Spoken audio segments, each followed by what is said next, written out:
tout le monde, j'espère que vous allez bien. Je suis ravie de vous retrouver aujourd'hui pour notre petite vidéo lecture du lundi. Et oui, je vais continuer à vous faire suivre au fil des semaines les lectures que j'ai terminées et mes lectures en cours. Je vais vous donner mon avis sur les livres que je lis. Et puis peut-être que ça me permettra d'avoir votre avis, savoir ce que vous en avez pensé, voir si on se rejoint ou pas du tout, et peut-être aussi vous donner envie de lire les ouvrages que je vais vous présenter. Voilà. Alors si vous ne me connaissez pas, eh bien je suis Sophie, je suis cartomancienne et psychomancienne dans les Landes. Vous retrouvez dans la barre de description les liens vers mes réseaux sociaux, donc n'hésitez pas à aller y faire un tour si cette partie vous intéresse. Alors, je suis aussi passionnée de lecture autant que je suis passionnée de spiritualité, bien-être, développement personnel, ésotérisme, les tarots, les oracles.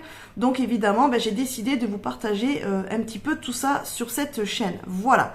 Donc là, le lundi, on va parler de mes lectures plutôt personnelles, donc c'est-à-dire qui sont pas en lien avec ma profession. Tout ce qui va être lié aux ouvrages plutôt sur la médiumnité, les arts divinatoires, la spiritualité, le développement personnel, tout ça vous les retrouvez dans la vidéo que je fais normalement le jeudi, qui s'appelle Bibliothèque ésotérique. Et là, je vous présente les ouvrages que j'ai lus, que je suis en train de lire ou que j'ai tout simplement dans ma bibliothèque. Et pareil, je vous en dis ce que j'en pense. Voilà.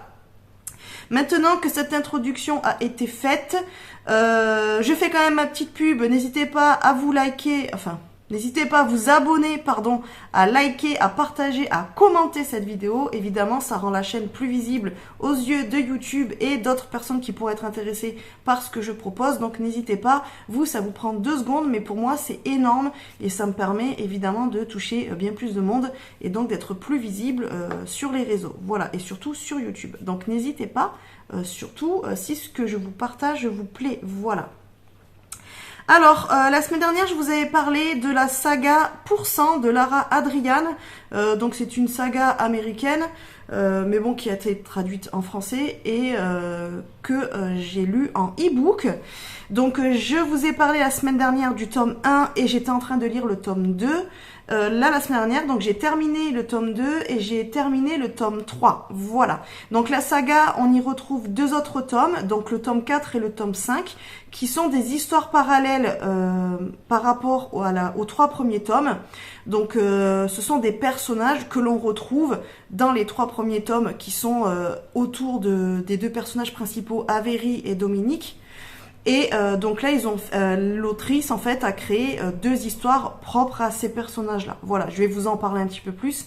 Et normalement, pour finir donc la trilogie là que je viens de lire, il y aurait normalement la sortie d'un 4e tome, donc qui serait le tome 6 de la saga, qui s'appellerait Pourcent Éternité en 2025. Mais pour l'instant, j'ai pas trouvé de date de sortie, donc je ne sais pas si il va vraiment sortir cette année.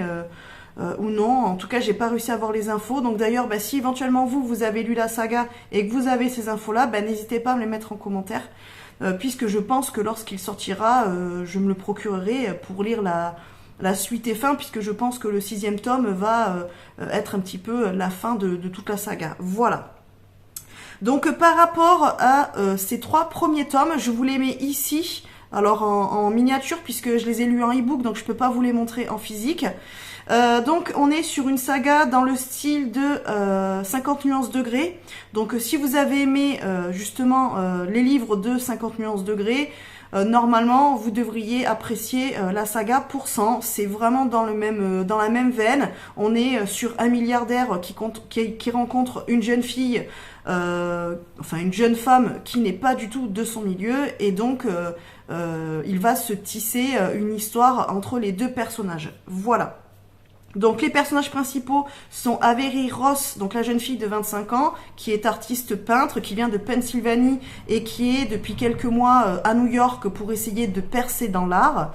Et le 2e personnage principal est Dominic Bain, qui est un riche homme d'affaires milliardaire, et voilà, qui va rencontrer Avery, puisque cette dernière va être engagée comme gardienne d'un appartement d'une des locataires, d'une des propriétaires de l'immeuble dans laquelle habite Dominic Bain. Voilà, donc ils vont se rencontrer, il va y avoir évidemment attirance et au final, lors d'une deuxième rencontre, ils vont aller conclure, ils vont aller jouer au ping-pong, voilà, pour ne pas être... pour pas que YouTube me vire la vidéo. Donc ils vont aller jouer au ping-pong, donc c'est assez rapide dans l'histoire, c'est pas un slow burn, c'est-à-dire que voilà, rapidement, au bout de quelques chapitres, ils vont déjà directement jouer au ping-pong, et donc après il y a toute l'histoire qui va se dérouler sur 3 tomes, voilà. Qu'est-ce que je peux dire de plus sur l'histoire? Alors, il y a quand même beaucoup de scènes de ping-pong. Donc si vous n'aimez pas le smut, évidemment, bah, c'est un peu comme dans 50 nuances degrés. Vous allez en avoir quand même pas mal. Donc, et puis en plus, bah, c'est vraiment détaillé. Alors par contre, c'est bien écrit. Moi, je trouve que comparé à d'autres livres que j'ai lus, ça passe. Franchement, c'est bien écrit. Mais oui, effectivement, il y a quand même beaucoup de scènes. Et donc on est voilà, du début de la partie de ping-pong à la fin de la partie de ping-pong. Donc forcément, ça peut être sur quelques pages. Et donc bah, si vraiment c'est quelque chose qui vous dérange dans votre lecture, peut-être que vous n'apprécierez pas, mais c'est un petit peu le fond de l'histoire. C'est comme dans 50 nuances degrés, entre guillemets, le rapprochement, l'intimité des deux personnages va avec le reste de l'histoire en fait. Alors après, à côté de ça, vous avez vraiment toute une histoire par rapport au passé des personnages et tout ça. Donc il y a quand même une vraie histoire construite autour des personnages, et au fil des 3 tomes, les personnages évoluent. Autant Avery que Dominic Bain. Voilà. Je vous spoil pas plus parce que sinon vous n'aurez pas le loisir de découvrir l'histoire. Personnellement, j'ai bien aimé l'histoire en fond.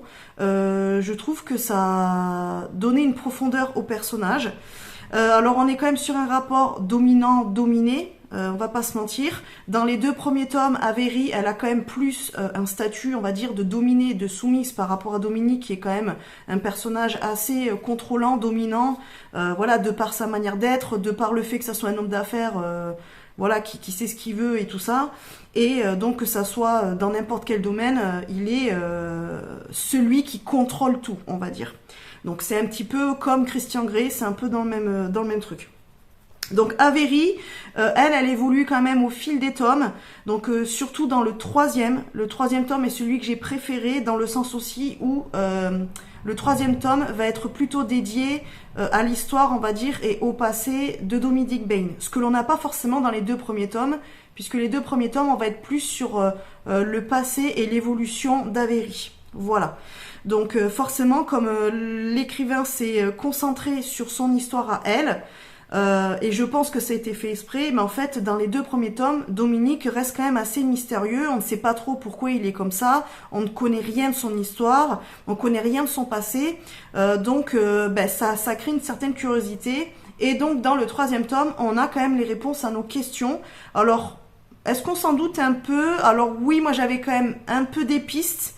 J'avais quelques idées, mais au final, je me suis quand même prise dans l'histoire, et en fin de compte, j'étais quand même assez, pas énormément surprise, mais quand même surprise par, au final, le passé de Dominic Bain. Voilà. Donc l'histoire est quand même bien construite. Ça, sur ça, il n'y a pas de souci. Moi, c'était mon tome préféré puisque vraiment, comme je vous l'ai dit, dans les 2 premiers tomes, on connaît pas trop le personnage masculin. Là, au final, on découvre un petit peu plus, ce qui fait que on le trouve moins parfait, évidemment. Il devient un petit peu plus humain, donc plus accessible, on va dire, et donc ça le fait évoluer. Mais Avery aussi, elle de son côté, a énormément évolué. Donc on va dire que dans le tome 3, l'équilibre entre dominant-dominé, il va être plus juste, c'est-à-dire qu'il va moins y avoir vraiment le dominant et la dominée. Ça va un petit peu plus devenir équitable au niveau de la relation, et j'aime bien, puisque du coup Avery a une belle évolution. Ça veut dire quand même que l'un et l'autre ont eu vraiment comment dire, une influence sur le personnage inverse, quoi. Mais du coup c'est intéressant parce que voilà, on voit quand même que Avery, même si en soi le fait d'être moins dans le contrôle que Dominique, on va dire, puisque c'est quand même équilibré, hein, parce qu'en soi, lui, il est dominant, mais elle, ça lui va quand même bien. Elle accepte tout à fait d'être dominée, on va dire. Les petites choses qui dérangeaient un peu ou autre, ou qui faisait que finalement elle était un peu trop dans la soumission, ben là ça s'est équilibré et franchement je trouve ça bien. Et en plus ce que j'ai apprécié c'est que ben, l'écrivain dans les 2 premiers tomes, elle n'a écrit l'histoire qu'à partir du point de vue de Avery. Et là, dans le tome 3, on a le point de vue d'Avery, mais aussi de Dominique. Donc ça nous permet quand même de mieux comprendre le personnage masculin. Et moi, j'apprécie beaucoup quand dans les livres, on a les 2 points de vue. J'avoue que quand j'ai que le point de vue féminin, ça me dérange un peu parce que ben, finalement, elle ne nous livre que son point de vue sur ben, le personnage inverse. Et ben, ça manque un petit peu, on a envie de savoir ce que lui a dans la tête.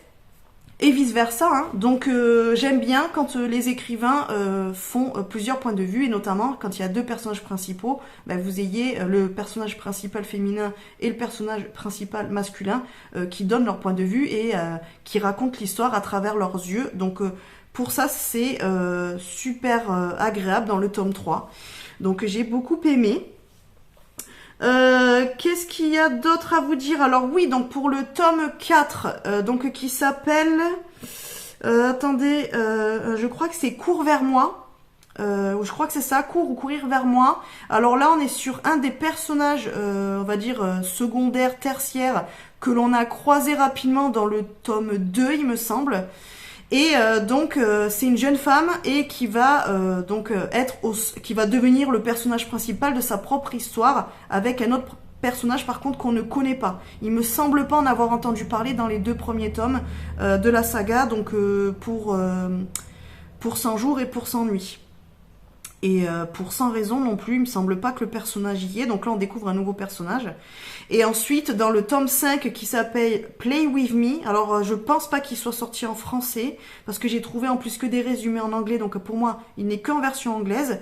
Là, on retrouve un personnage quand même qui a été récurrent quand même dans les 3 premiers tomes de la saga, et donc qui va vivre aussi sa propre histoire. Donc je pense que concrètement, le tome 4 et le tome 5, on pourrait presque les lire sans avoir lu la trilogie, donc pour 100 jours, pour 100 nuits, pour 100 raisons. Je pense que ça peut se lire, même si a priori les personnages d'Avery et de Dominique, on les retrouverait dans le tome 4 et 5, 4 et 5, mais je ne sais pas comment puisque je les ai pas lus.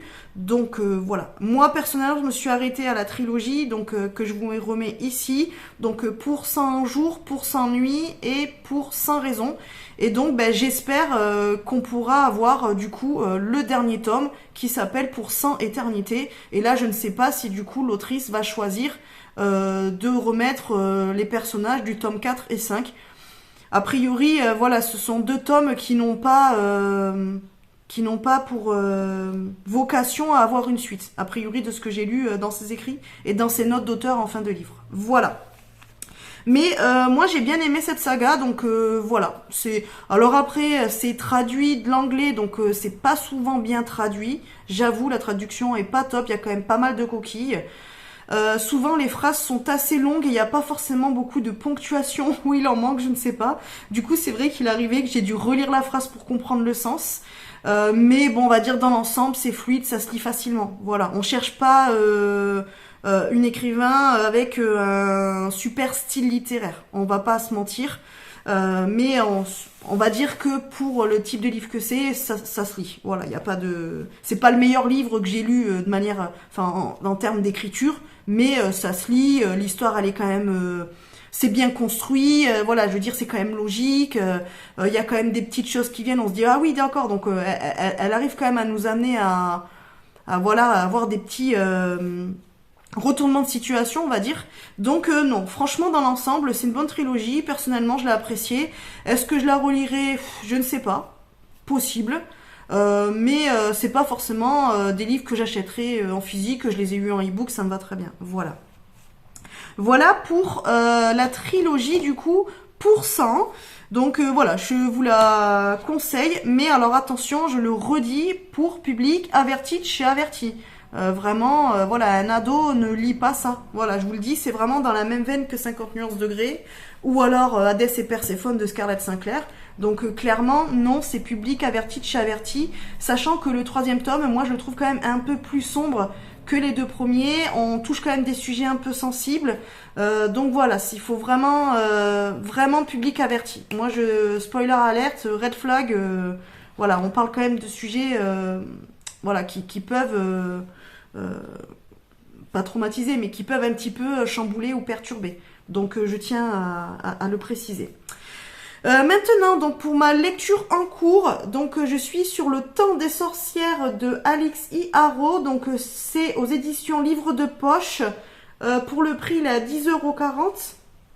Voilà. Donc c'est un livre qui fait 700 et quelques pages. Ouais, un peu plus de 700 pages. C'est un livre qu'on m'a prêté, c'est une amie qui me l'a prêté. Alors j'ai vu que justement Mystic Moons, donc Aliénor de la chaîne Mystic Moons de YouTube, l'a lu parce qu'elle fait elle a une espèce de club de lecture et du coup je sais qu'elle a lu l'hiver dernier. Alors j'ai eu le ressenti du coup de Aliénor de la chaîne Mystic Moons et de mon ami qui avait le même point de vue, le même avis sur le livre. Elle trouvait quand même que c'était un petit peu longué à démarrer, qu'il y avait quand même des passages assez longs et qu'on avait quand même du mal à rentrer dans l'histoire. Alors c'est pour ça que j'ai hésité à le lire parce que bon, je me suis dit ouais, si c'est un petit peu longué et tout, est-ce que je vais pas m'ennuyer? Je sais que mon amie a mis un peu du temps à le lire parce qu'elle avait du mal à se mettre dedans. Elle a un peu, voilà, autant elle est comme moi, s'il faut le livre, elle va voilà, elle peut le déchirer en 2-3 jours max. Là, elle a mis quand même du temps à le lire. Alors là, évidemment, on est sur un style littéraire quand même beaucoup plus pointu. Ça n'a rien à voir. Là, c'est de la vraie écriture, on va pas se mentir. C'est beaucoup mieux écrit que d'autres livres que j'ai lus. Moi, la seule chose qui me dérange, c'est qu'au niveau des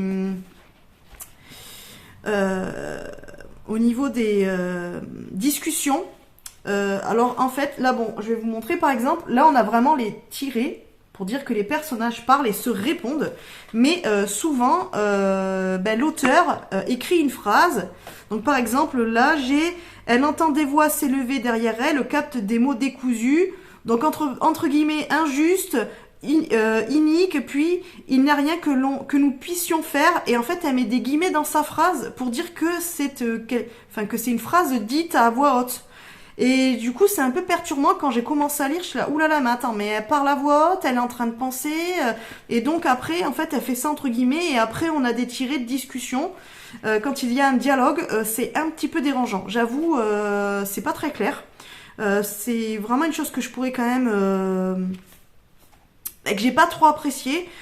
Autant voilà, j'adore le vocabulaire qu'elle utilise, j'aime beaucoup le fait que ça soit bien écrit, parce que clairement c'est bien écrit, les descriptions sont très bien détaillées, mais c'est vrai que quand on lit, on peut se perdre un petit peu et des fois se dire « Ah mais mince, en fait c'était un dialogue et je l'ai pas capté ». Et du coup je trouve que c'est dommage d'avoir fait ça comme ça. J'aurais préféré que vraiment on fasse la différence entre la narration et le dialogue. Voilà, c'est juste ça. Donc a priori, le livre, il est en 4 parties. Là, j'en suis à la partie 2, donc quasiment à la moitié du livre. Je l'ai commencé vendredi dernier, donc aujourd'hui on est lundi, sachant que ce week-end, j'ai pas pu beaucoup lire parce que j'avais beaucoup de choses à faire. Donc moi, je trouve qu'il se lit quand même assez vite. La première partie, par contre, donc on va dire que c'est la... Je vais vous lire après de quoi ça parle. Elle nous fait, elle nous présente les personnages principaux qui sont 3 sœurs. Donc je vais vous lire le synopsis. Et du coup, on a un petit peu du mal à comprendre. Il y a beaucoup de prénoms, il y a beaucoup de noms, et donc on a un petit peu du mal à repérer les personnages entre eux et les différencier. Ne serait-ce que même par rapport à leur physique. Au fur et à mesure de l'histoire, on en sait plus sur leur physique, en fait, comment elles sont. Mais bon, comme elles sont sœurs, elles ont par exemple la même couleur de cheveux. Donc au début, c'est un petit peu compliqué. Il faut vraiment être attentif dans sa lecture pour vraiment capter qui est qui parle pas, qui fait quoi. C'est un peu compliqué, franchement. Mais après, une fois qu'on capte le truc et qu'on est dans l'histoire, franchement, après, ça va, ça roule. Je trouve que la lecture, elle est quand même facile. Voilà, il y a juste le côté, comme je vous dis, des dialogues qui se retrouvent dans la narration, entre guillemets, où je comprends pas. C'est la première fois que je vois ça, d'ailleurs. Du coup, c'est très perturbant. On a du mal à savoir quand il parle ou pas, en fait. Voilà. Alors, pour l'histoire, donc je vous lis le résumé du dos du livre. Alors, le temps des sorcières. Avant, quand l'air était si imprégné de magie qu'il laissait un goût de cendre sur la langue, les sorcières étaient féroces et intrépides. Ce temps n'est plus. Les hommes ont dressé des bûchers et les femmes ont depuis appris à se taire, à dissimuler ce qu'il restait de sorcellerie dans des comptines, des formules, à dessous et des contes. En 1893, dans la ville de New Salem, les trois sœurs Eastwood se retrouvent par hasard dans le mouvement des suffragettes. Bella, l'aînée, est devenue une respectable bibliothécaire. Agnès, la plus forte, est ouvrière dans une usine sous les ordres d'un contremaître tyrannique. Et Guenièvre, alors j'ai tendance à lire Geneviève, mais c'est Guenièvre. La Benjamine est recherchée pour le meurtre de son père, avec lequel elle a vécu seule pendant 7 ans après le départ de ses sœurs. Donc de ses sœurs, Bella et Agnès.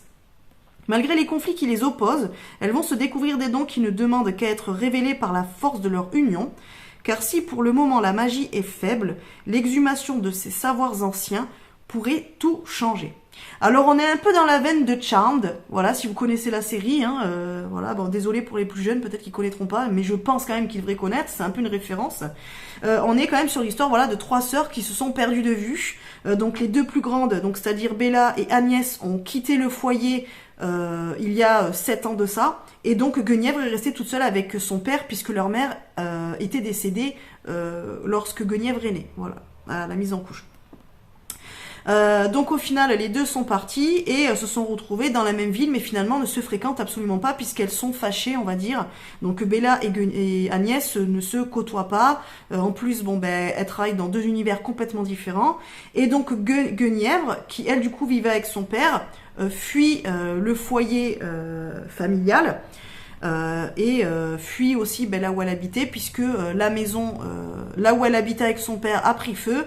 Et donc elle est recherchée pour meurtre, puisque des témoins l'ont vue s'enfuir de la maison du père. Donc il y a des affiches un petit peu partout pour dire qu'elle est recherchée pour meurtre. Voilà. Et donc elle se retrouve à New Salem, donc où il y a déjà ses sœurs, mais elle ne le sait pas, puisque depuis que les 2 sœurs sont parties, elle n'avait pas de contact en fait. Et donc finalement, par un pur hasard, alors entre guillemets, par un pur hasard, elles se retrouvent toutes les 3 au même endroit, au même moment dans la ville, et donc on va dire qu'un lien invisible se renoue entre elles, et donc au final elles vont recommencer à se côtoyer, et je pense au fur et à mesure du temps régler les conflits, puisque là bon, on commence à en parler un petit peu, elles vont régler leurs conflits, et du coup je pense recréer un lien évidemment. Et donc tout ça, il y a un fond de sorcellerie, puisqu'il y a déjà eu les sorcières qui ont été brûlées donc quelques années avant, et donc depuis on va dire que la sorcellerie elle est illégale évidemment, et donc les femmes n'utilisent plus entre guillemets la magie. Mais Guenièvre, elle veut remettre au goût du jour la sorcellerie, elle veut s'en resservir pour que les femmes retrouvent leur pouvoir, puisque là on est dans une époque où clairement les femmes n'ont rien à dire, elles n'ont pas de choix, elles peuvent pas voter, elles peuvent pas accéder à certains postes. En gros, elles ont juste le droit de se taire, de faire des enfants et faire à manger. Voilà. Et donc en fait, Guenièvre, qui est la plus jeune de toutes, donc qui a à peu près 17 ans dans l'histoire, en fait va un petit peu être le moteur pour embarquer ses sœurs et d'autres jeunes femmes qui ont juste envie de retrouver leur pouvoir et de ne plus être soumises au patriarcat. Voilà, un petit peu l'histoire pour vous expliquer le contexte. Donc ça se passe aux États-Unis, dans la ville de New Salem, voilà. Donc en 1893, donc on arrive bientôt au 20e siècle, puisque oui c'est ça. Donc là on est fin 19e siècle. Alors c'est un roman fantasy, puisqu'évidemment vous avez la magie qui existe dans ce livre-là. Alors j'ai bien aimé parce que par exemple elle parle des frères Grimm, mais alors au lieu de les appeler les frères Grimm, ce sont les sœurs Grimm. Et au lieu que ça soit Charles Perrault, c'est Charlotte Perrault, je crois. Et du coup, en fin de compte, on voit que dans son monde à elle, puisqu'on est dans une réalité alternative au final, dans son monde à elle, ben en fait, les contes et légendes qui ont été écrits par Charles Perrault, par les frères Grimm dans notre vie à nous, voilà, dans notre réalité à nous, eh bien, ce sont des écrivains féminins qui les ont écrits, donc certainement pour dire que c'était les femmes qui avaient qui possédaient la magie et qui avaient la science la connaissance des sorts. Ce que j'ai bien aimé aussi, c'est que du coup dans ce livre, bon là j'en suis qu'à la moitié, mais dans ce livre, ce que j'ai bien aimé, c'est qu'elle fait alors une différence entre sorcellerie féminine et sorcellerie masculine. Donc les hommes aussi peuvent pratiquer la sorcellerie, mais du coup on comprend bien que sorcellerie donc faite par les femmes et la sorcellerie faite par les hommes n'est pas la même. Voilà. Donc c'est intéressant parce que j'avais pas forcément eu déjà ce cas. Alors en général, bon, on a des sorciers, oui, ou des sorcières, mais c'est vrai que j'aime bien le fait que là, ça soit un petit peu séparé, mais pas tant non plus, quoi. Voilà. Alors après, évidemment, c'est plus une histoire quand même sous fond de féminisme. On va pas se mentir, hein, c'est plus une histoire où on a envie un petit peu que les femmes reprennent le pouvoir. Alors au final, ça se passe en 1893, mais on peut dire que c'est quand même un sujet qui est assez... qui est assez moderne, parce qu'il y a encore beaucoup d'inégalités, entre guillemets, aujourd'hui, hein, ça se dit, ne serait-ce qu'au niveau des salaires hommes-femmes, des choses comme ça. Et puis on est quand même encore dans un monde de patriarcat, où encore des postes aujourd'hui sont vraiment simplement masculins et jamais féminins. Voilà, donc... je trouve ça chouette, on peut le remettre à notre époque moderne, oui, bon là après on est vraiment, les femmes n'ont pas le droit de vote et tout ça, ce qui n'existe plus, en tout cas aujourd'hui dans notre pays en France, hein, attention, je remets, puisque nous en France en tout cas on a le droit de vote hein, en tant que femme, mais là voilà on est sur cette époque-là, donc c'est pas mal. Je peux pas dire que j'aime pas parce que franchement je suis agréablement surprise. En fait comme j'avais eu l'avis de mon ami et du coup de cette youtubeuse Mystic Moons qui avait eu un petit peu les deux, le truc de oui c'est pas mal mais c'est un petit peu longué, on a du mal à se mettre un petit peu dans l'histoire. En fait je suis partie avec un a priori et finalement non, moi je trouve qu'il se lit hyper vite, on est pris dans l'histoire, moi j'ai trop envie de savoir ce qui va se passer. Donc, alors oui, on va dire que la première partie est un petit peu...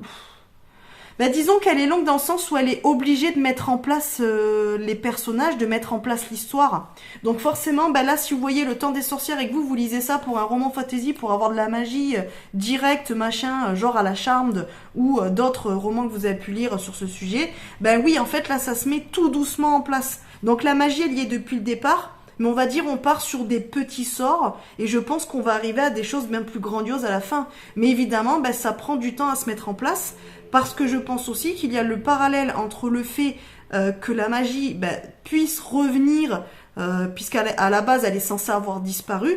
Et en plus, je pense que plus le lien qui se retisse entre les sœurs va devenir fort et plus la magie va pouvoir se développer. On retrouve un petit peu, comme dans Charmed, où on voit que quand elles se retrouvent au début de la série, hop, ça se recroise, et là, elles ont de nouveau leur pouvoir, alors qu'ils avaient été mis en sommeil par la grand-mère. Et donc, on voit que dès que les sœurs se séparent, se fâchoient, la magie se casse, en fait, il n'y a plus de magie. Donc, elles sont obligées d'être vraiment liées pour avoir une magie de plus en plus forte et de plus en plus développée. Et donc là, on est un petit peu dans la même veine, quoi, dans la même ambiance, on va dire. Même si l'époque est plus vieille, puisque là on est fin 19e siècle. Voilà, donc ça, je vous en reparlerai du coup lundi prochain, puisque je l'aurai terminé. Je sais pas ce que je vais lire après, je pense que je vais me faire les deux de la saga Vampiria, mais les deux America. Je peux pas vous montrer les livres là, parce que je vais vous les mettre là. Je vous les mets ici, je vous mets les petites miniatures. Donc la saga de Victor Dixon, qui s'appelle Vampiria. Donc vous avez 3 tomes. Et donc je vous les mets là, je vous les mets ici comme ça vous voyez à quoi ça ressemble. Donc je les avais déjà lus. Là donc je les ai prêtés à mon ami pardon. Et donc là il va y avoir un autre tome qui va sortir, donc qui va être entre guillemets la suite donc des 3 premiers tomes, puisqu'il y a eu 2 autres tomes qui sont sortis, donc qui sont Vampiria America. Donc en fait c'est la même histoire mais avec d'autres personnages et sur un autre continent, puisque les 3 premiers tomes se passent en France, à Paris exclusivement on va dire, et après là il se passe aux États-Unis, en Amérique. Sauf que le dernier tome, a priori de ce que j'ai lu, puisque j'ai fait mes petites recherches, va rejoindre les 2 sagas, donc la trilogie Vampiria donc à Paris, et les 2 tomes Vampiria America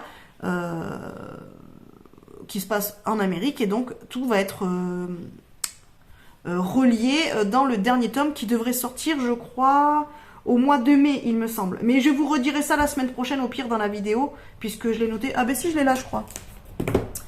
Attendez, je l'ai noté.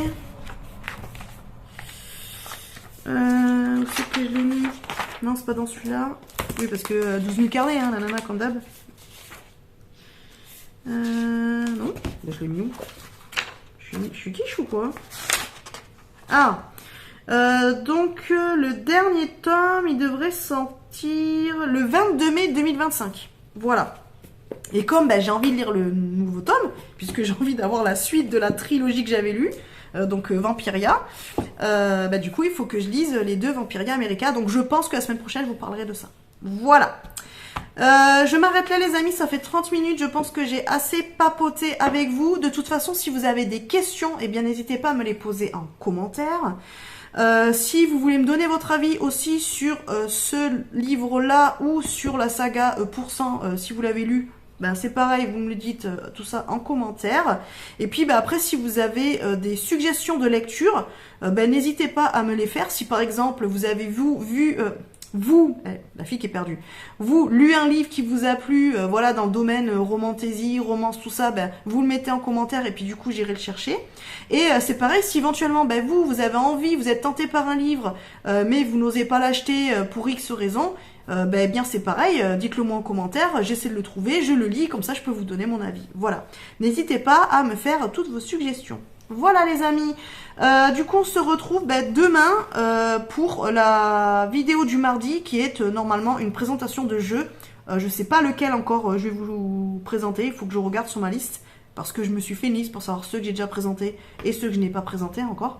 Mais normalement ça sera une présentation de jeu. Voilà, allez, je vous fais des bisous, je vous dis à bientôt, bye bye et bonne lecture.